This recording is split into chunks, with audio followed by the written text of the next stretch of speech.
에스겔서 29장에서 32장까지 말씀입니다. 앞서서 25장에서 28장까지는 이스라엘을 괴롭혔던 주변 나라들, 그래서 동쪽에는 암몬, 모압, 에돔, 서쪽에는 블레셋, 북쪽에는 두로와 시돈, 이러한 나라들에 대한 하나님의 심판을 기록하고 있습니다.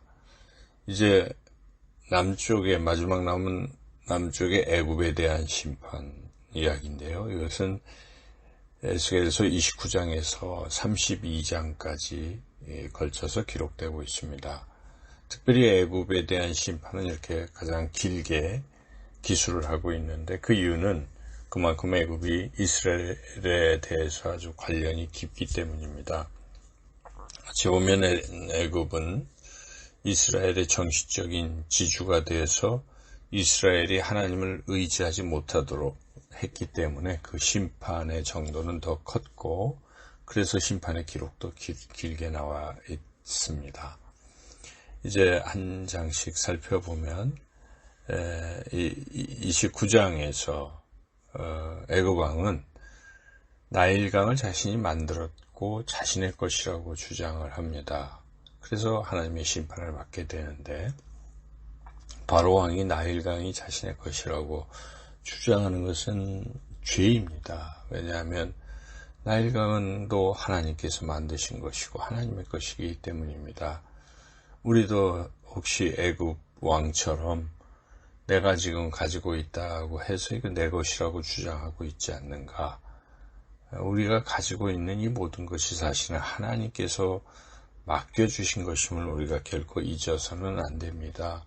그래서 내 것이라고 주장하는 것 자체가 죄라는 것입니다. 모든 것을 하나님이 주셨다, 맡겨주셨다는 것을 잊지 말고 항상 청지기의 자세를 가지고 살아야 합니다. 또 29장에서 6절, 7절에 보면 이스라엘은 갈대 지팡이 같은 연약한 애굽을 의지하다가 어깨를 상하게 되고 허리가 부러졌 것 같은 심판을 받게 된다고 경고를 받고 있습니다. 우리는 무엇을 의지하고 있습니까? 마치 갈대 지팡이 같은 그런 세상 권력, 또 사람, 부귀를 혹시 의지하고 있지는 않은가? 우리가 영원하신 또 전능하신 하나님만 의지해야 하겠습니다. 또 하나님께서는 이렇게 애굽을 심판하시지만, 또 그 애굽을 의지하는 이스라엘을 징계하시지만, 그런 과정 중에서도 이스라엘에게 구원의 뿔을 예배하신다고 21절에서 말씀하십니다. 물론 그 구원의 뿔은 예수 그리스도를 예표하는 것입니다. 우리는 어떤 어려운 상황 속에서도 구원의 뿔이신 예수님에 대한 소망을 가지고 다시 한번 힘차게 일어나야 할 것입니다. 이제 에스겔서 30장 말씀입니다. 이 에스겔서 30장은 애굽뿐만 아니라 애굽의 동맹 국가들도 심판하실 것이라고 예언하시는 그런 내용인데, 이 30장을 통해서 우리가 몇 가지 교훈을 얻게 되는데, 첫째는 악한 자와 함께하면 같이 멸망하게 된다는 사실입니다.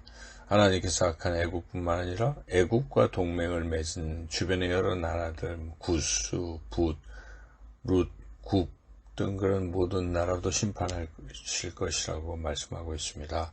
우리가 악한 사람과 함께 해서는 안 됩니다. 시편 1편에 복 있는 사람은 악인의 길을 쫓지 아니하고 오만한 자의 자리에 앉지 아니하고 죄인의 길에 서지 아니하고, 즉 하나님의 말씀을 즐거워해서 그 말씀을 주야로 묵상하며 하나님을 따르는 사람들이라고 기록하고 있습니다.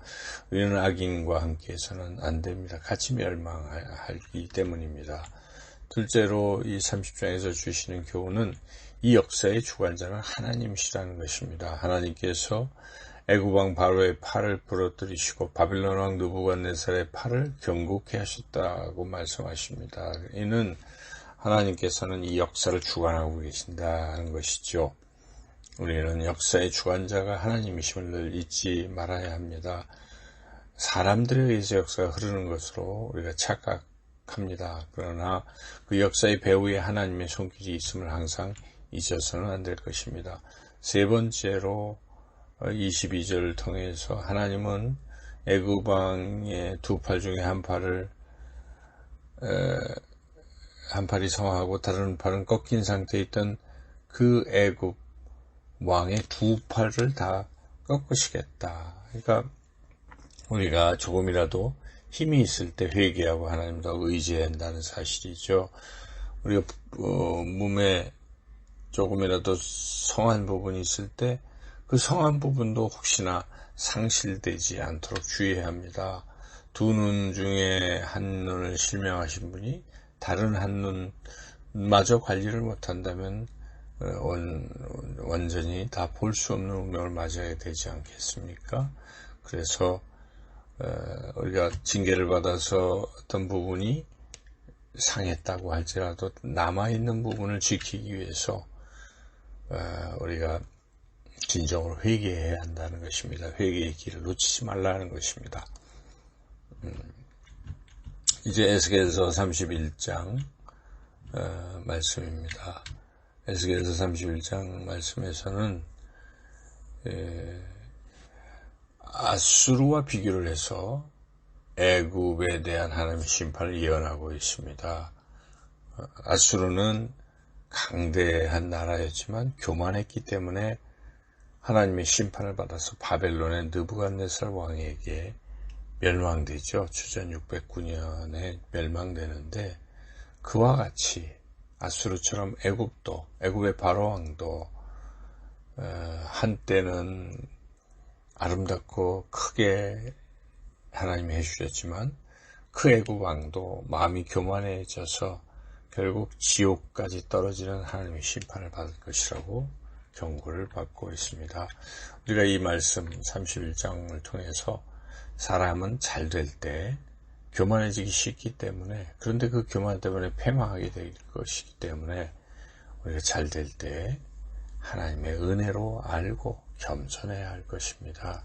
하나님이 가장 싫어하시는 것은 교만입니다. 하나님은 교만한 자를 심판하십니다. 그래서 우리가 더욱 잘 될 때 하나님의 은혜에 감사하고 겸손하고 조심하고 선즉 넘어질까 조심해야 하는 것이죠. 잘 될 때 감사와 겸손이 꼭 필요할 것입니다. 이제 에스겔서 32장 말씀입니다. 에스겔서 32장에서는 하나님께서 애굽의 동맹국, 또 애굽 왕의 용사들, 이스라엘 주변의 모든 강대한 나라들, 심지어 저 북방의 강대한 나라들까지 모두 멸망할 것이다 라고 그렇게 예언하고 있습니다. 결국 하나님을 대적하던 세력들이 모두 멸망하고 말 것입니다. 비록 그들이 한때 강성해 보였지만 그 교만함, 또 주변 나라들 해롭게 한 그 사실로 결국 멸망하게 된다는 것이죠. 그래서 우리가 악한 세력이 형통한 것을 부러워할 필요가 없으면 그들의 최후는 결국 mel망이기 때문입니다. 그리고 또한 우리는 교만해져서 다른 사람을 해롭게 하거나 하는 그 악인과 같이 말아야 될 것입니다. 악인과는 다르게 항상 하나님 앞에서 겸손한 마음, 낮은 마음으로, 그리고 또 이웃들에게는 선한 마음으로 이렇게 대하고 살아가야 할 것입니다. 오늘도 이 말씀 따라 승리하시는 저와 여러분 모두가 되시기를 주님의 이름으로 축원합니다.